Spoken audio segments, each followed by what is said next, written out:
سعودی میں ریاض health care leaders forum اور Pakistan doctors group کی جانب سے تقریب کا اہتمام کیا گیا، جس میں دنیا بھر سے پاکستانی ڈاکٹرز، پروفیسرز اور ماہرین کی بڑی تعداد موجود تھی۔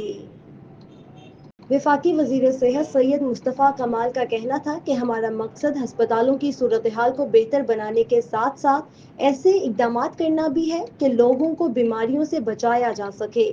تقریب سے professor doctor Abdul Basit, doctor Asad Rumi اور پاکستان ڈاکٹرز گروپ کے صدر ڈاکٹر شہزاد احمد نے دنیا بھر میں میڈیکل کے شعبے میں نئی جدت، تجربات، تحقیق اور طریقہ علاج سمیت دیگر امور پر اظہار خیال کرتے ہوئے کہا کہ دنیا صحت مند معاشروں کو تشکیل دے رہی ہے۔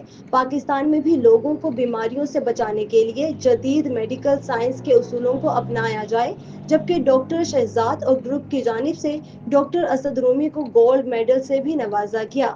ڈاکٹر اسد رومی کو حکومت پاکستان کی جانب سے تمغہ امتیاز کے لیے بھی نامزد کیا گیا۔